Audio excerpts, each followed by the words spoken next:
നമ്മളിപ്പോൾ ഇതുവരെയും സമാഗമത്തിൽ സിബിയുടെ ചലച്ചിത്ര ജീവിതത്തിലൂടെ നീണ്ടൊരു യാത്ര നടത്തി. പക്ഷേ ഇതുവരെയും കുടുംബത്തിനെക്കുറിച്ച് സംസാരിച്ചില്ല. എനിക്ക് തോന്നുന്നത് നമ്മൾ ആദ്യം സംസാരിച്ച പോലെ സ്കൂൾ അല്ലെങ്കിൽ ബാല്യകാലം പ്രേക്ഷകർക്ക് അറിയാത്ത പോലെ തന്നെയാണ് തോന്നുന്നത്. സിബിയുടെ ഫാമിലിയും അങ്ങനെ അധികം പുറത്തേക്ക് വരാറില്ല, അധികം ഇൻ്റർവ്യൂവിലോ അങ്ങനെ ഒന്നും അധികം കണ്ടിട്ടില്ല. ഈ സമാഗമത്തിൽ നമുക്കത് പറ്റില്ല. കുടുംബം പൂർണ്ണമായിട്ടും ഇവിടെ ഉണ്ടാകണം എന്ന് നമ്മൾ ആഗ്രഹിക്കുന്നുണ്ട്. തീർച്ചയായിട്ടും വൈഫും മക്കളും ഇവിടെ വന്നിട്ടുണ്ട്. നമുക്ക് അവരെ ഈ വേദിയിലേക്ക് സ്വാഗതം ചെയ്യാം. അടുത്തതായി സമാഗമ വേദിയിലെത്തുന്നു ശ്രീ സിബി മലയിലിൻ്റെ കുടുംബം.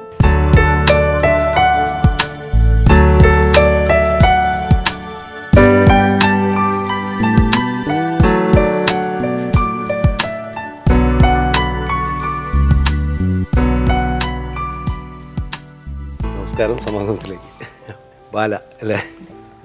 ഇവിടെ സിബി ഏത് പടം സംവിധാനം ചെയ്യുമ്പോഴാണ് കല്യാണം കഴിക്കുന്നത്?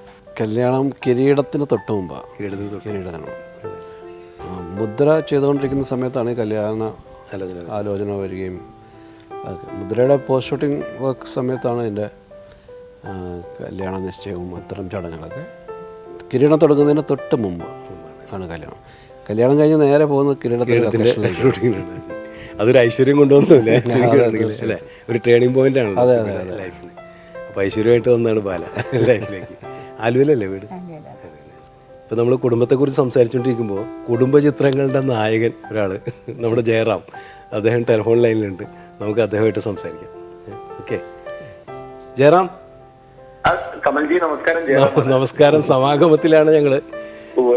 വളരെ സന്തോഷം. ഇപ്പോൾ ഇവിടെ സിബിയുണ്ട്, സിബിയുടെ കുടുംബമുണ്ട്. ശരിക്കും ഇപ്പൊ എന്റെ വിഷമം പറഞ്ഞാല് ആ സ്ഥലത്ത് ഈ ഫോണിൽ കൂടെ അല്ലാതെ ഞാനും അശ്വതിയും കണ്ണനും ചക്കിയും അവിടെ വന്നിരിക്കേണ്ടതായിരുന്നു. അതാണ് എന്റെ ശരിക്കുള്ള മര്യാദയും അതിന്റെ ശരി അതാണ്. പക്ഷെ എന്റെ ഒരു ജോലിയുടെ ആവശ്യമായിട്ട് ഇപ്പൊ മെഡ്രാസിൽ ഞാനും അശ്വതി ഒരു മാരേജിന് വേണ്ടിയിട്ട് ഫാമിലി ഇതിന് വേണ്ടിയിട്ട് ബാംഗ്ലൂരും പോയിരിക്കും. അപ്പൊ എല്ലാവരും പല സ്ഥലത്ത് മോൻ കോളേജ് അങ്ങനെയൊക്കെ ആയിട്ട് വന്നതുകൊണ്ടാണ് എന്നെ സംബന്ധിച്ചിടത്തോളം സിബി സാർ എന്ന് പറയുന്നത് അല്ലെങ്കിൽ ആ കുടുംബം എന്ന് പറയുന്നത് എന്റെ കുടുംബത്തിലുള്ള ഒരാളെ പോലെയാണ് എനിക്ക്. കാരണം ഞാൻ സിനിമയിൽ വരുന്നതിന് മുമ്പ് അദ്ദേഹത്തിന്റെ സിനിമയിൽ അഭിനയിക്കാൻ അശ്വതിക്ക് ഭാഗ്യം ഉണ്ടായിട്ടുണ്ട്.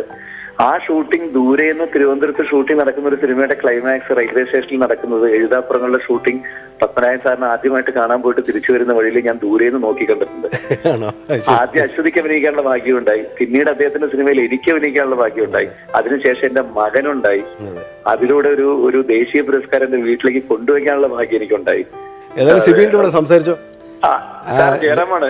ജയറാം, ഞങ്ങള് കമല് പറഞ്ഞ പോലെ ഇതൊരു കുടുംബ വിഷയമായി മാറി. അതെ അതെ തീർച്ചയായിട്ടും. നമ്മുടെ കുടുംബവും നമ്മുടെ രണ്ടുപേരുടെയും കുടുംബങ്ങൾ തമ്മിലുള്ള ഒരു ഒരു സമാഗമമായിട്ട് ഇത് മാറിയാണ് അവസാനം. ശരിക്കും എപ്പോഴും അശ്വതി പറയാറുണ്ട്, സാറും ചേച്ചിയും മറ്റേ ബാലചേച്ചിക്ക് ഇവിടെ വിട്ട് പോയ വഴിക്ക് തന്നെ മെഡ്രാസിന് പോയ വഴിക്കന്നെ ശരിക്കും ഒരു ഭയങ്കര ഏറ്റവും അടുപ്പം ഉണ്ടായിരുന്ന കൊച്ചിയിലേക്ക് മാറിയപ്പോ അതാണ് നഷ്ടപ്പെട്ടത് അശ്വതി എപ്പോഴും പറയാറുണ്ട്. അതെ അതെ അതെ, ബാല പറയും, അശ്വതി എപ്പോഴും പറയും നിങ്ങൾ നാട്ടിലേക്ക് പോകണ്ടെന്നുള്ളത്. മദ്രാസിലൊരു കൂട്ടായിരുന്നു അല്ലേ? അതെ അതെ അതെ അതെ അതെ. എന്തായാലും വിളിച്ചതിൽ വളരെ സന്തോഷം ചേരം. അശ്വതി അടുത്ത് മക്കളുടെ അടുത്ത് അന്വേഷണം പറയണം. ആയിക്കോട്ടെ. അങ്ങേക്ക് കുടുംബത്തിനും എല്ലാ ആയുരാരോഗ്യ സൗഖ്യങ്ങളും ഒരു അനിയനെ പോലെ ഞാൻ നേരുന്നു സാർ. ഓ സന്തോഷം സന്തോഷം. Thank you. ഓക്കെ ചേരം, thank you thank you thank you thank you. ആലുവയിലാണല്ലോ വീട് അല്ലേ? അത് കല്യാണം കഴിച്ച ഉടനെ അല്ല, അന്ന് ഇവിടെ വർക്ക് ചെയ്യണ്ടായിരുന്നു? ബാങ്കിലായിരുന്നു? കല്യാണത്തിന് മുമ്പ് വർക്ക് ചെയ്യുന്നത്. കല്യാണത്തിന് മുമ്പ് 2 വർഷം ബാങ്കിലായിരുന്നു. 87 ജോയിൻ ചെയ്തു, 89 കല്യാണം. ചെന്നൈ തന്നെയായിരുന്നു വർക്ക് ചെയ്തത്. ഞാൻ പോയി ഇദ്ദേഹത്തെ കാണുന്നത് ബാങ്കിലാണ്. കാണാൻ പോയി കഴിഞ്ഞുള്ളൊരു തമാശ എന്ന് പറയുന്നത്, ഇദ്ദേഹത്തിൻ്റെ അടുത്ത് കണ്ടു കഴിഞ്ഞിട്ട് ഇനി ഒരു തീരുമാനം പറയണമല്ലോ. അപ്പം ഞങ്ങൾ തമ്മിൽ അന്ന് വൈകുന്നേരം കുറച്ച് റോഡിലൂടെയൊക്കെ നടന്നൊക്കെ സംസാരിച്ചാണ്. അത് കഴിഞ്ഞ്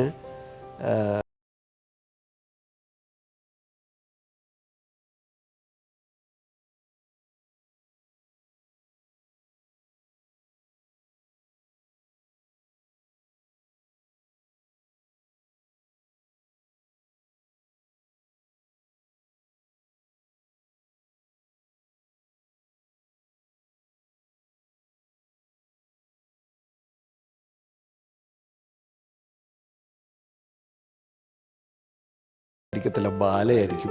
അവർ എഴുതിയ തെറ്റായിരിക്കും. അങ്ങനെ എന്തായാലും ഒന്ന് വിളിച്ച് കളയാന്ന് വെച്ചാൽ ഞാൻ തിരിച്ച് വിളിച്ചു. ഞാൻ വെച്ചാൽ എന്താ വിളിക്കാതെ? ഞാൻ വിളിച്ചല്ലോ, അപ്പോൾ ഇല്ലാന്ന് പറഞ്ഞു. അവിടെ മെസ്സേജ് കൊടുത്തിട്ടുണ്ട്. അപ്പോൾ കാര്യം മനസ്സിലായി, തീരുമാനമായി മനസ്സിലായി. അങ്ങനെ അതിനുശേഷം പിന്നെ ഇതിൻ്റെ വർക്ക് നടക്കുന്ന സമയത്ത് കല്യാണ നിശ്ചയം കഴിഞ്ഞു.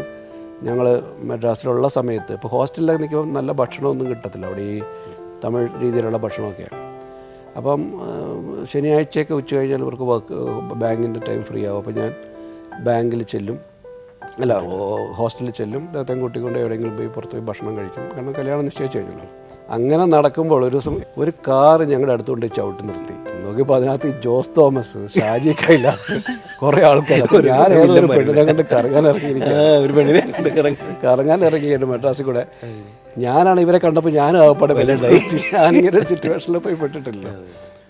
അപ്പോൾ ഇവരെല്ലാം കൂടെ വണ്ടിക്കകത്ത് ഇങ്ങനെ നോക്കിയിട്ട് ഇങ്ങനെ ചിരിച്ചിട്ട് അങ്ങ് പോയി. ഞാൻ വിചാരിച്ചു ഇത് ഇവരെ ഞാൻ ഏതോ പെണ്ണിനെ കൊണ്ടായി നടക്കാതിരിക്കുകയാണ് ധരിച്ചേക്കുന്നത്. അപ്പോൾ കല്യാണത്തിന് മുമ്പത്തെ ഒരു കാലഘട്ടം എന്ന് പറയുന്നത് മദ്രാസിലത്തെ നമ്മുടെ വർക്കുമായിട്ട് ബന്ധപ്പെട്ട് ഇദ്ദേഹമായിട്ട് കുറച്ച് കൂടുതൽ വ്യക്തിപരമായിട്ട് ഞങ്ങൾ ബാലയുമായിട്ട് ഒന്നുകൂടെ അടുത്തറിയാനും ഒക്കെ ഒരാളെ നമുക്കൊരു കല്യാണത്തിൻ്റെ ദിവസം കാണുന്ന പരിഭ്രമങ്ങളൊന്നും ഇല്ല. അതിന് മുമ്പ് തന്നെ ഞങ്ങൾ തമ്മിൽ വളരെ കാര്യങ്ങൾ സംസാരിക്കാനും പരസ്പരം അടുത്തറിയാനും കഴിഞ്ഞു എന്നുള്ളതാണ്.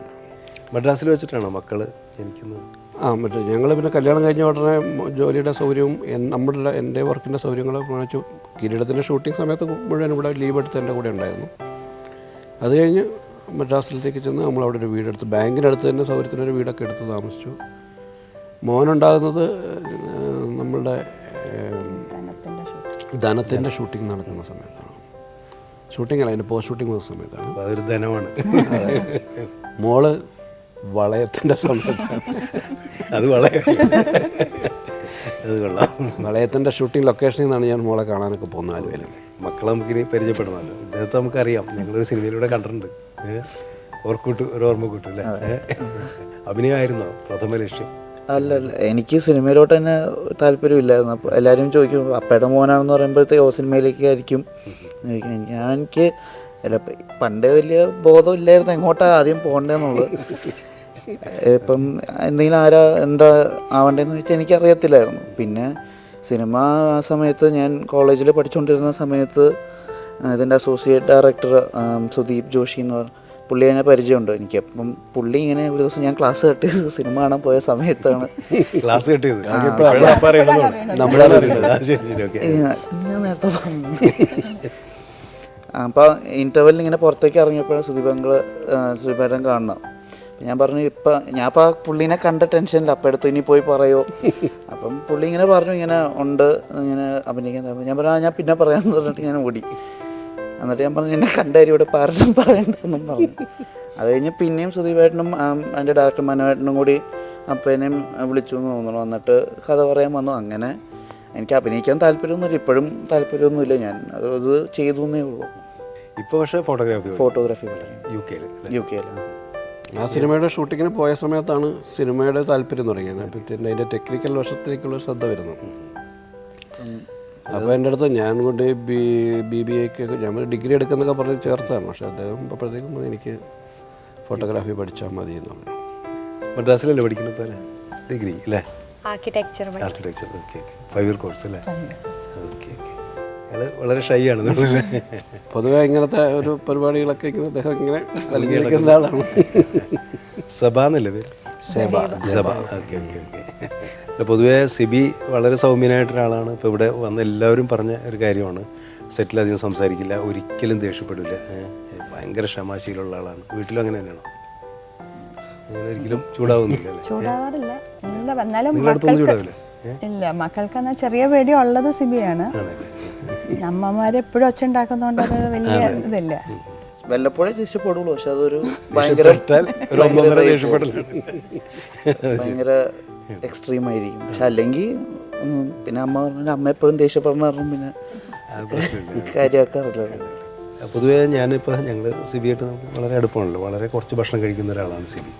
എനിക്ക് തോന്നുന്നു ഇടയ്ക്ക് അല്ലേ ലിക്വിഡ് ഫുഡ് മാത്രമേ കഴിക്കുള്ളൂ, ജ്യൂസൊക്കെ മാത്രമേ കഴിക്കാണ്. എന്നുമില്ല. ഏറ്റവും ഇഷ്ടപ്പെട്ട ഭക്ഷണം ഏതാണ്? അങ്ങനെ ഉണ്ടോ? കഞ്ഞി, പയറ്, ചമ്മന്തി, കപ്പ, മീൻ, പൊട്ടുകടല. അങ്ങനത്തെ നാടൻ ഭക്ഷണങ്ങളൊക്കെ. അല്ല, പൊതുവേ ഇങ്ങനത്തെ ഷോയിലേ ഈ പ്രത്യേകിച്ചും സിനിമ ആൾക്കാർ വരുമ്പോൾ പ്രേക്ഷകർക്കൊരു താല്പര്യമുണ്ടോ ഈ സിനിമാക്കാർ എന്ത് ഭക്ഷണം കഴിക്കുക? പലരും ഇടയ്ക്ക് എൻ്റെ അടുത്തൊക്കെ നാട്ടുമ്പുറത്തൊക്കെ ചെല്ലുമ്പോൾ ചോദിക്കുക, നിങ്ങളൊക്കെ എപ്പോഴും കോഴിയിറച്ചിയും മറ്റതുപോലത്തെ ഭക്ഷണം കഴിക്കുന്നതാണ്, നമ്മൾ സാധാരണ ഭക്ഷണം കഴിക്കില്ല എന്നൊരു വിചാരം. ഒരു ചായക്കടയിലൊക്കെ ചെന്നിട്ട് ചായയൊക്കെ ചോദിക്കുമ്പോൾ നമ്മുടെ മുഖത്ത് ഇവർക്ക് ചായ കുടിക്കുമല്ലോ. സിനിമാക്കാരൊക്കെ അങ്ങനെ ഒരു ദന്തഗോപുരത്തിൽ ജീവിക്കുന്ന ആൾക്കാരാണെന്നുള്ളൊരു ധാരണയുണ്ട്. അതുകൊണ്ടാണ് പൊതുവെ അപ്പയുടെ പഴയ സിനിമകളൊക്കെ നിങ്ങളെല്ലാം കണ്ടിട്ടില്ലേ? കിരീടം, ഭരതം എല്ലാം കണ്ടിട്ടില്ലേ അല്ലേ? ഏറ്റവും ഇഷ്ടപ്പെട്ട സിനിമകൾ കിരീടം കിരീടം തന്നെ. നോക്കും ദശരഥമാണ്. ആളുടെ ടേസ്റ്റ് വേറെയാണ്. അത് കൊള്ളാം. കുറച്ചുകൂടി മോഡേണായിട്ടുള്ള കഥയും കാര്യങ്ങളൊക്കെയാണ്. അപ്പോൾ ഇപ്പോഴത്തെ സിനിമകളൊക്കെ ഇപ്പോൾ ഈ അപൂർവരാഗം പോലെയുള്ള ഇപ്പോൾ ന്യൂ ജനറേഷൻ സിനിമ അതിൽ ഞാൻ കുറച്ച് നാൾ മുമ്പത്തെ ന്യൂ ജനറേഷൻ അല്ല, ഇവരെല്ലാവരും കളിയാക്കാൻ തന്നെ എനിക്ക് ഇഷ്ടമാണെന്ന് പറയുമ്പോഴത്തേക്കും ഉസ്താദ് എന്ന് പറഞ്ഞ ലാലങ്ങളുടെ അതാരും പറയാത്തൊരു സിനിമയാണ്. അങ്ങനെ പുള്ളി ഒന്ന് ലാലങ്കൽ ഫാനാണ്.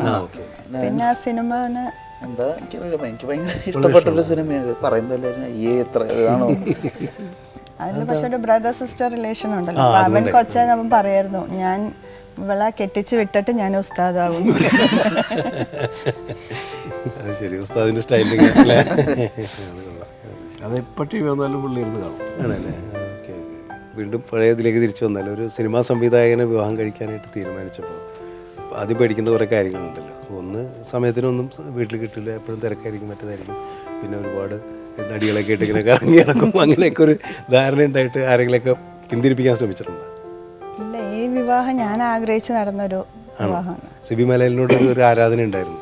ഞങ്ങൾ തനിയാവർത്തനം പ്രിവ്യൂ കണ്ടിട്ടുണ്ട്. ബാങ്കിൽ ഞങ്ങൾക്ക് ഉണ്ടാവുമായിരുന്നു. അപ്പം അന്ന് ആഗ്രഹിച്ചതാണത്. പക്ഷെ അതിന് 2 കൊല്ലം കഴിഞ്ഞിട്ടായിരുന്നല്ലേ, 88-ലാണ് പ്രപ്പോസൽ വന്നത്. അപ്പോൾ വല്ലാണ്ട് ത്രില്ലടിച്ചിട്ടുണ്ട്. ശരി ശരി. അപ്പം അങ്ങനെ ഒരു ആഗ്രഹിച്ച് കിട്ടിയതാണ്. അപ്പം അതിൽ പ്രശ്നമില്ല. മറ്റു കാര്യങ്ങളൊന്നും പിന്നെ മറ്റു കാര്യങ്ങൾ എനിക്ക് അങ്ങനെ ഒരു ടെൻഷനില്ല. എന്തിനാ, അല്ലെങ്കിൽ പിന്നെ ഈ വിവാഹത്തിലോട്ട് വരരുത്, നടിമാരുടെ കൂടെ പോകുന്നൊക്കെ ഉള്ളൊരു പേടിയുണ്ടെങ്കിൽ ഇതിലോട്ട് വരരുത്. പിന്നെ എനിക്ക് എന്നിൽ നല്ല വിശ്വാസമുണ്ട്. അപ്പം പിന്നെ എനിക്ക് ആ പേടിക്കേണ്ട കാര്യമില്ല. ഇല്ല. പിന്നെ സിബിനെ പറ്റി അങ്ങനെ ഒരു അഭിപ്രായം കേട്ടിട്ടില്ല, സിനിമാക്കാർക്കും ഇല്ല, പ്രേക്ഷകർക്കും ഇല്ല. അപ്പോൾ അതുകൊണ്ട് ഒട്ടും പേടിക്കേണ്ട കാര്യമില്ല. അപ്പോൾ ഈ പ്രിയപ്പെട്ട ഫാമിലിയുടെ സ്വന്തം സിബിച്ചൻ, അല്ലെങ്കിൽ ഞങ്ങൾ മലയാളികളുടെ മൊത്തം സിബി മലയിലെ ഈ സമാഗമത്തിൽ കിട്ടിയതിലും ഇത് നിങ്ങളൊക്കെ ഈ കുടുംബം ഇങ്ങനെ ഒരുമിച്ച് വന്നതിലും അതിയായ സന്തോഷമുണ്ട്. എല്ലാവർക്കും നന്ദി. എനിക്കും സന്തോഷം പ്രത്യേകമായിട്ടുള്ളത് കമലും ഞാനുമായിട്ട് ഇങ്ങനെ ഒരു സിനിമയിലെ ഒരേ സമയത്ത് വന്ന ആൾക്കാരാണ്. കമൽ, ഞാൻ, പ്രിയൻ, സത്യനൊക്കെ. കമലും ഞാനുമായിട്ട് പ്രത്യേകിച്ചും ഒരു വല്ലാത്ത അടുപ്പവും സൗഹൃദവും ഉണ്ട്. സിനിമയിൽ ഉള്ള അടുത്ത സുഹൃത്തുക്കളുള്ള ഒരാളാണ് കമൽ. അപ്പോൾ അങ്ങനെ ഒരാളുടെ കൂടെയിരുന്ന് ഇങ്ങനെ, മറ്റത് പലപ്പോഴും നമ്മളൊരു തേർഡ് പേഴ്സണിൻ്റെ മുമ്പിലിരുന്ന് ഇത്തരത്തിലുള്ള ഇൻ്റർവ്യൂകളിലൊക്കെ പങ്കെടുക്കാറുള്ളത്. ഇത് നമ്മളോട് അടുപ്പമുള്ള, നമ്മുടെ തന്നെ ഏറ്റവും അടുത്തൊരു സുഹൃത്തിനോടൊപ്പം ഇരുന്നത് ഇത്തരം ഒരു ഷെയറിങ് നടത്തുമ്പോൾ അതിനൊരു പ്രത്യേക സന്തോഷമുണ്ട്. തീർച്ചയായിട്ടും അതാണ് ഇതിൻ്റെ ഒരു ഹൈലൈറ്റ് എന്നെ സംബന്ധിച്ചിടത്തോളം.